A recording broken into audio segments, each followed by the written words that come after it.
ఉన్న బంగారాన్ని విడిపించి ఆ రోజు ఆన్లైన్ రేటుకే మేము కొంటాం. Sharma gold company. నమస్తే, వెల్కమ్ టు మనం టీవీ. మనం ఉన్నది మన కోసం. నేను వలి. ప్రస్తుతం స్టూడియోలో ఉన్నారు చలసాని శ్రీనివాస్ గారు. వారితో మాట్లాడదాం. చలసాని గారు నమస్తే సార్. నమస్తే అండి.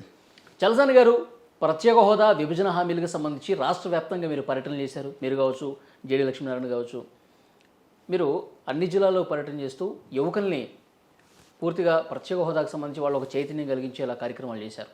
తర్వాత 7-8 తేదీ రాబో రోజుల్లో జంతర్ మంతర్ దగ్గర ఢిల్లీలో కొన్ని కార్యక్రమాలు చేపట్టారు. ఆల్రెడీ షర్మిల గారు దీక్ష చేశారు.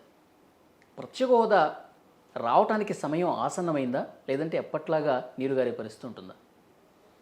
రాజకీయ పార్టీలు దాని స్వార్థం కోసం వాడుకుని, తమ స్వార్థం కోసం, తమ పదవుల కోసం, తమ ఫేమ్ కోసం వాడుకున్న దౌర్భాగ్య పరిస్థితుల్లో సిచ్యువేషన్ వచ్చింది ఆంధ్రప్రదేశ్కి. ఇదే పౌరుషం ఈవెన్ తెలంగాణలో తోటితో తెలుగు తల్లి కడుపును పుట్టిన తెలంగాణ సోదరుల పోరాట స్ఫూర్తిని కొంత తీసుకున్న ఈ నాయకులు, ప్రజలకైతే గట్టిగా నాయకులు, లేదంటే తమిళనాడులో స్ఫూర్తిని తీసుకున్న, ఏ విధంగా తీసుకుని ఎవరు తీసుకునే వాళ్ళు వచ్చి ఉండేది. తమ స్వార్థం కోసం, రాజకీయాల కోసం ఢిల్లీ పాఠశాలకి తలకాయ వదిలించడం వల్ల పరిస్థితి దాపరించింది. కానీ సరే, షర్మిల గారు చేయడానికి తప్పట్నండి, కొత్తగా వచ్చారు, మళ్ళీ తిరిగి back to pavilion after 5 years తర్వాత అనుకుంటా. అందువల్ల వారు వచ్చారు, సంతోషం. ఆ పార్టీలో రఘువీరెడ్డి గారు ఉండగా కలిసి పనిచేసాం, చాలా గట్టిగా పనిచేశారని ఆ రోజు వచ్చిన కొత్తలో. ఆ తర్వాత సరే ఎలా ఉన్నా అప్పుడప్పుడు మాట్లాడిన ఉద్యమం మాత్రం నిరంతరం చేస్తున్నాం. మొన్న 30 తారీఖు రాష్ట్ర వ్యాప్తంగా దీక్షలు నిర్వహించాం. అంతకుముందు అయితే 26 జిల్లాల్లో ధర్నాలు దీక్షలు పెట్టాం. మొన్న అయితే మీరు అంటే రాష్ట్ర వ్యాప్తంగా తిరుగుతున్నాం. 7, 8, 9 తారీఖుల్లో కూడా 9 తారీఖులో ఇంటలెక్చువల్స్ని ఢిల్లీలో స్థాయిగా అక్కడ ఉన్న మిగతా వాళ్ళని అందరినీ పిలిచి కూడా సెమినార్ కూడా కండక్ట్ చేస్తున్నాం. జేడీ లక్ష్మీనారాయణ గారు కూడా ప్రత్యేక హోదా విభజన హామీల సాధన సమితిలో ఒక ప్రధాన కార్యదర్శిగా బాధ్యతలు చేపట్టిన తర్వాత జిల్లాలు కూడా తిరుగుతున్నారు. వారి పార్టీ కూడా దీంట్లో రామకృష్ణ గారు అయితే, సిపిఐ రామకృష్ణ గారు అయితే ఫస్ట్ నుంచి రామకృష్ణ గారు మేము కలిసి సాధన సమితి పెట్టడం జరిగింది. సిపిఎం పార్టీ తర్వాత వచ్చి అప్పటి నుంచి వాళ్ళు ఉద్యమాలు ఇక్కడి నుంచి కాదు, గల్లీ నుంచి ఢిల్లీ వరకు కూడా వారు కూడా గట్టిగా ఉన్నారు. కాంగ్రెస్ పార్టీలో కూడా ఆ రోజు కలిసి పనిచేసాం. విచిత్రం ఏంటంటే అప్పుడు మేము బిజిలీ బంద్ పిలిపిస్తే జగన్మోహన్ రెడ్డి గారు తన దాంట్లో బిజిలీ బంద్ చేసుకుని లైట్లు పట్టుకుని నిలబడ్డారు. ప్రత్యేక హోదా సాధన సమితి నేను పిలిపించాను అప్పుడు. డెఫినెట్గా అలాగా తెలుగుదేశం పార్టీ, వైకాపా కూడా పక్కనే ఉన్నారు దీక్షలు. నా ఫోటో, నా ఐడి కూడా అదే చూడండి. 2 పార్టీలను తీసుకొచ్చాం, జనసేనని, లోక్సత్తాని. రాని పార్టీ ఎవరు? ఉత్తర భారతీయ జనతా పార్టీ తప్ప. విచిత్రం ఏంటంటే ఉత్తర భారతీయ జనతా పార్టీ కూడా 2014లో మేము ఉద్యమం చేస్తున్నాడు, మాకు కూడా ఇవ్వాలని ఉంది, ఇవ్వమని అడుగుతున్నామన్న ఉత్తర భారతీయ జనతా పార్టీ. ఆ పైన గుమా వ్యాపారులు మాట్లాడగానే ఇక్కడ పేటు ఫిరాయించారు. అందువల్ల డెఫినెట్గా అంటే ప్రత్యేక హోదా కావాలని చెప్పి డిమాండ్ చేయడంలో, నిరసన ఎవరైనా తెలిపితే వాళ్ళకి మద్దతు పలకడంలో అన్ని రాజకీయ పార్టీలు ఒకే రకంగా ఉన్నాయి. ఇప్పుడు లేవండి. ఇంతకుముందు నిజమే. ఇప్పుడు వరకు మొన్న మేము డిసెంబర్లో విద్యార్థి ప్రత్యేక హోదా విభజన హామీల సాధన సమితి విద్యార్థి చేసిన దీక్షలో మాత్రం తెలుగుదేశం, వైకాపా ఎంపీలు వచ్చి మద్దతు పలికారు. ఎన్సీపీ సేదబాబు గారి మా డాక్టర్ కూడా వచ్చి మద్దతు పలికారు. ఓకే. ఇప్పుడు సిచ్యుయేషన్ ఏంటంటే భయపడుతున్నారు, మోడీ గారికి భయపడుతున్నారు. బట్ వాళ్ళ ఆకాంక్ష, ప్రతి ఒక్కళ్ళలోనూ ఆకాంక్ష ఉంది. అందరూ రాష్ట్రంలో కార్యక్రమాలు చేయడంలో, మద్దతు తెలపడంలో అంతా బాగానే కనిపిస్తుంది. కానీ అక్కడ నిలదీయటంలో, సీరియస్గా డిమాండ్ చేయడంలో ఢిల్లీ వెళ్ళి పరిస్థితి పూర్తి వేరేలా. అందరూ శాఖాహారులేనండి. రొయ్యలు గంపలో, మొత్తం గంపలో రొయ్యలన్నీ మాయమైపోయినాయంట. అట్లాగే వీళ్ళందరికీ కావాలి, ఎవరు తీసుకురావడానికి బాధ, భయం, వణుకు. అందుకని దీని మీద ఇంతకుముందు చెప్పాను మీకు, మేము ఒక శాస్త్రవేత్తను సంప్రదించాం. ఏదో ఎలా ప్రకట సుబ్బారావు గారు ఏదో అన్నారు. వాళ్ళందరూ వాళ్ళ ఆత్మతో మేము మాట్లాడలేం కాబట్టి వాళ్ళ స్ఫూర్తితో సంబంధిస్తే ఒక వ్యాక్సిన్ తయారు చేసే కార్యక్రమం ఉన్నారు. ఆంధ్రప్రదేశ్లోని శాస్త్రవేత్తలందరూ ఒక మంచి వ్యాక్సిన్, 4 వ్యాక్సిన్లు కనుక్కుంటున్నారండి. ఆ ప్రయోగాలు సఫలీకృతం అవ్వాలని ముందర చేస్తారు కదా, అది క్లినికల్ ట్రయల్సే రావాలని, వచ్చిన తర్వాత ఖచ్చితంగా ఈ రాజకీయ నాయకుల మీద అది ప్రయోగించాలని చెప్పి వీళ్ళు మళ్ళీ మారాలనుకుంటున్నాం. అది అల్లూరు సీతారామరాజు వ్యాక్సిన్ ఒకటి, దాంతోపాటు కన్నిగంటి హనుమంతు వ్యాక్సిను, ఉయ్యాలవాడి నరసింహారెడ్డి వ్యాక్సిను, ఆంధ్రకేసరి వ్యాక్సిను, కొమరం భీముడి వ్యాక్సిను, వీళ్ళందరూ వ్యాక్సిన్ తయారు చేసి కొంచెం వ్యాక్సిన్ ఇస్తే కనీసం ఇక్కడ ఒక్కొక్కరు టైగర్లు, సింహాలు, ఏనుగులా గర్జిస్తా అక్కడికి వెళ్ళి పిల్లులా కూడా మాట్లాడట్లేదు ఢిల్లీలో. కనీసం మళ్ళీ ఆ వ్యాక్సిన్ ఇస్తే కనీసం తెలుగు జాతి. జగన్మోహన్ రెడ్డి గారు గెలిచిన తర్వాత ఫస్ట్ మీట్ ప్రధాని గారితో, హోంమంత్రి గారితో అయిన తర్వాత ఆయన బయటకు వచ్చి ఏం చెప్పారు?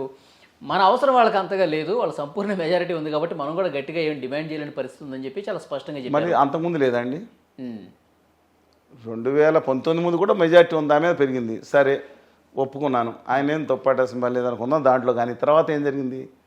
4 విషయాల్లో వీళ్ళ పార్టీలో అవసరం పడింది. ద్రౌపది ముర్ము గారు ఏమొచ్చారు, ఆంధ్రప్రదేశ్ చేరి విజయవాడ, నేను అడగకుండానే మద్దతు ఇచ్చారు వీళ్ళందరూ అన్నారు. సిగ్గుతో ఎక్కడ తలగా పెట్టుకుంటారండి వీళ్ళు, నాకు అర్థం కాదు. ఒక రాష్ట్ర ఆత్మగౌరవం గురించి, తెలుగు జాతి కోసం పెట్టుకోకుండా వీళ్ళ నాయకులు వీళ్ళ గురించి మాట్లాడతారు. ఆవిడ కరెక్ట్ మాట్లాడారు, ఐ రెస్పెక్ట్ హర్ విజడమ్, వారంతా చక్కగా మాట్లాడారు. అలా అడగకుండా మద్దతు ఇవ్వడం ఏంటి నాకు అర్థం కాదు. గిరిజన మహిళ కదా సార్ మద్దతు ఇచ్చారు, ఏదండి గిరిజన మహిళ కదా. ఇంతకుముందు మరి గిరిజనులు ఎవరు పోటీ చేసేదో తెలీదా? వీళ్ళు చెప్పడానికి చాలా స్టోరీలు ఉన్నాయి. ఇంతకుముందు ప్రణబ్ ముఖర్జీ గారు పోటీ చేసేటప్పుడు ఆయన అత్యక కులం అన్నారు. మరి సంగమా గారికి ఎందుకు మద్దతు ఇవ్వలేదా మీరంటే, మరి ఆయన గిరిజనుడు కాదా? ఏందండి వీళ్ళు మాట్లాడే సమస్యలు నాకు అర్థం కావట్లేదు అసలు. అందువల్ల సమయానుకూలంగా మాట్లాడతారు. రెండోది ఎన్ఆర్సీ బిల్లు వచ్చింది, అప్పుడు ఎందుకు మీరు పెట్టలేదు, లింక్ పెట్టలేదు? గొర్రెల్లాగా ఓట్లు వేసుకున్నప్పుడు ఆంధ్రప్రదేశ్కి వాళ్ళని కండిషన్ పెట్టి చచ్చినప్పుడు లేదుగా మెజార్టీ రాజ్యసభలో. వీళ్ళ మెజార్టీతోనే భయపడింది సెంట్రల్ గవర్నమెంట్, లేదా ఓడిపోయి రాజీనామా చేసేది కదా. మూడోది ఢిల్లీలో దుర్మార్గంగా రాష్ట్రాల హక్కుల్ని కత్తిపెట్టి వేసేస్తున్నప్పుడు ఆ బిల్లుకి మద్దతు తెలుపుతున్నప్పుడు కూడా ఎందుకని కండిషన్ పెట్టలేదు అంటే తప్పు కదా జగన్మోహన్ రెడ్డి గారు మాట్లాడింది. అలాగే చంద్రబాబు నాయుడు గారు కూడా నేను ఆ రోజు రైట్ డెసిషన్ తీసుకున్నా, రైట్ డెసిషన్ అన్నారు. ప్రజలు ఆదరించలేదంటే దాని గురించి కాదు, ఆదరించారు కాబట్టి అంతవరకునండి. మీరు వెంటనే లాస్ట్ మినిట్లో టర్న్ తీసుకుంటే ప్రజలు నచ్చలేదు, కానీ ప్రజల్లో ఆకాంక్ష ఉంది. ఇవాళ అందరూ కలిసి దాన్ని దుక్కి పెడుతున్నారు, విత్ రెస్పెక్టబుల్ కళ్యాణ్ బాబు గారితో సహా. ఇంతకుముందు పార్లమెంట్లో సార్ ప్రధాని మోదీ గారు మాట్లాడుతూ 400కు పైగా స్థానాలు ఎన్డీఏ కూటమికి ఈసారి రాబోతున్నాయి, బీజేపీ సొంతంగా 370 సీట్లు రాబోతున్నాయి అని చెప్పి ఇంతకుముందే మాట్లాడారు. ఏంటి మళ్ళీ అలాంటి పరిస్థితి వస్తుందంటారా? ఇక హోదాకి మనం డిమాండ్ చేసిన ఉపయోగం లేని పరిస్థితి ఉంటుందంటారా? అది నిజమైతే ఏంటి మీ మౌనం?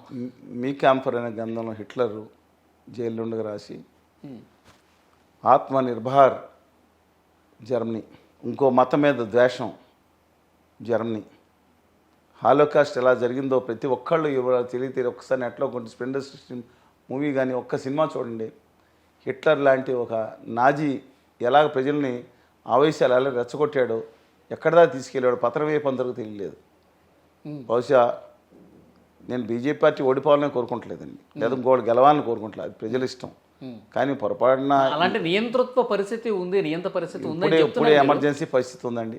అప్పుడు కాదు ఎమర్జెన్సీ. ఇందిరాగాంధీ గారిని తిట్టుకున్నాం, కానీ స్కూల్లో ఉండగా స్కూల్ ఫైనాన్స్ కూడా మేము దిక్కుమాల కాంగ్రెస్ ఇలా పెట్టింది అనుకున్నాం, కానీ ఎమర్జెన్సీ కంటే భయంకరమైన పరిస్థితి ఉన్నది. జనాలకు అర్థం కావట్లేదు. వీళ్ళు మతం వైపు మార్చేస్తున్నారు.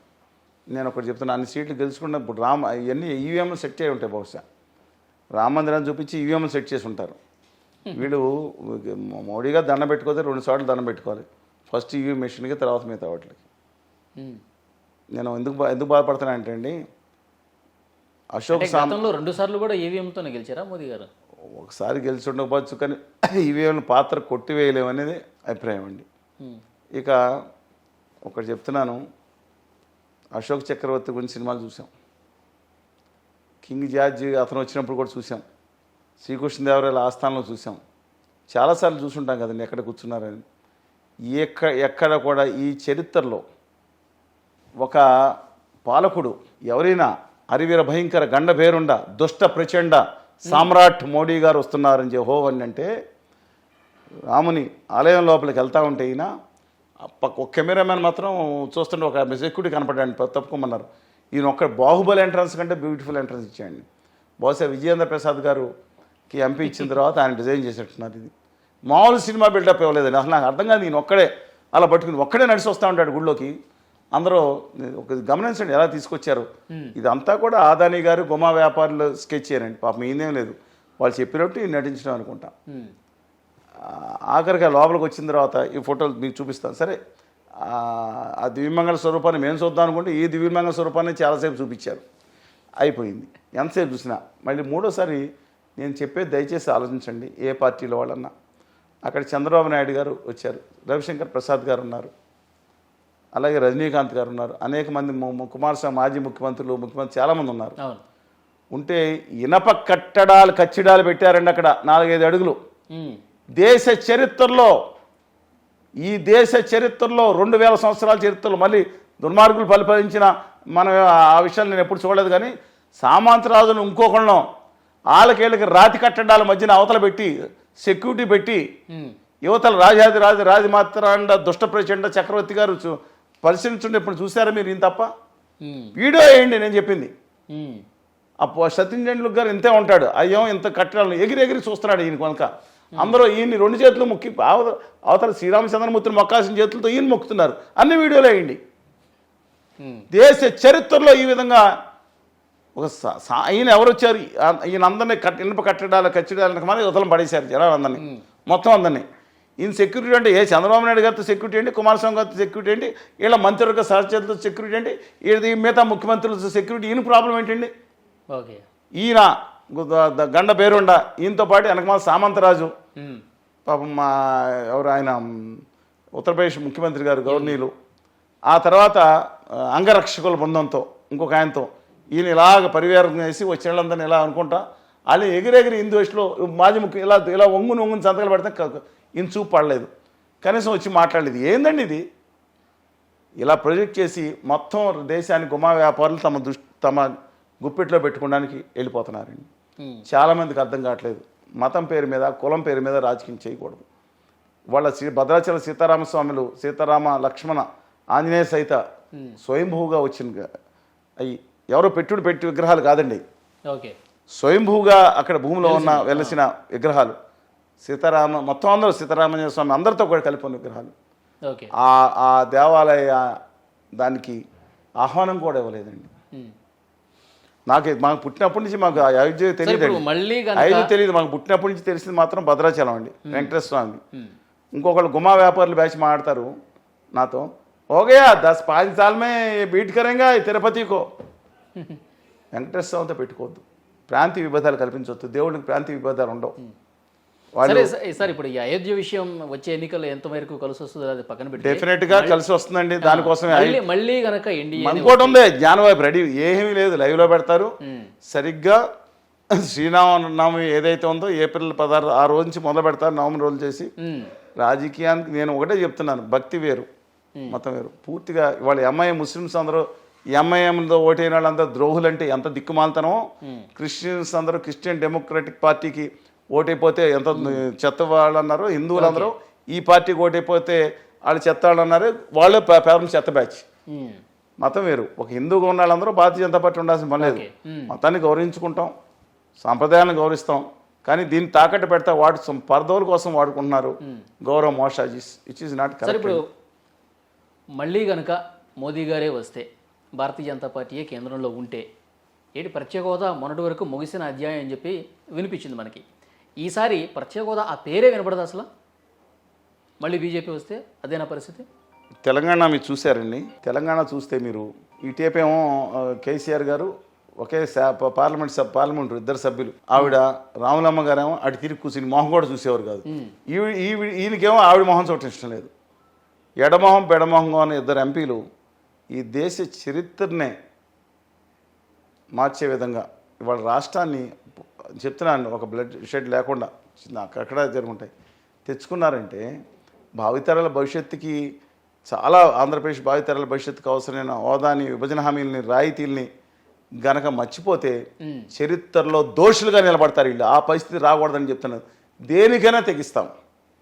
భావితరాల భవిష్యత్తు, తెలుగు జాతి భవిష్యత్తు, తెలంగాణలో కూడా విభజన హామీని అమలు కావాలి. అంతే తప్ప నేను ఆశ్చర్యంగా ఉంది, ఎందుకంటే మతం వేరు. రెస్పెక్ట్ దమ్ లైక్ ఎనీథింగ్ అండి. ఒక హిందూగా మతాన్ని గౌరవిస్తాం. భవిష్యత్తులో సీరియస్గా ఉద్యమాలు జరిగే పరిస్థితుందా? మీరంటే మీరు పార్టీలకి సంబంధం లేకుండా మీరు ఆందోళన చేస్తున్నారు, నిరసన కార్యక్రమాలు చేస్తున్నారు ప్రత్యేక హోదాకు సంబంధించి చాలా చిత్తశుద్ధితో. పార్టీలు అయితే మర్చిపోయాయి, షర్మిల గారు వచ్చాక దీక్ష అయితే చేశారు. భవిష్యత్తు ఏ విధంగా ఉండబోతుంది సార్? ఇట్లాంటి సీరియస్ పోరాటాలు ఉండే అవకాశం ఉందా పార్టీల సైడ్ నుంచి కూడా? భావితరాల భవిష్యత్తు బాగుండాలంటే ఇది మర్చిపోయిన వాళ్ళు ద్రోహులు. విభజన హామీలు అవసరం లేదన్న వాళ్ళు, అది ముగిసిన చాప్టర్ ఉన్నవాళ్ళు తెలుగు జాతి ద్రోహులు. ఎన్నాళ్ళైనా సరే చెప్తున్నాను, ఆ రోజు జరిగిన దాన్ని వాళ్ళు వెంకటేశ్వర స్వామి పాదాల చెంత గౌరవ ప్రధానమంత్రిగా అప్పుడు ఉన్న నరేంద్ర గారు, దామోదాస్ మోడీ గారు ఏదైతే ఆ రోజు మాకు హామీ ఇచ్చారో ఆ భగవంతుడు ఊరుకోడు. ఆంధ్రప్రదేశ్కు ఏంటి భవిష్యత్తు ఏ విధంగా ఉండబోతుంది? కేంద్రం నుంచి ఎలాంటి సహకారం ఉండబోతుంది? ఏమైనా న్యాయం జరుగుతుందా సమీప భవిష్యత్తులో? జరగదా? మళ్ళీ ఒకసారి మనం మాట్లాడుకుందాం sir. Thank you very much.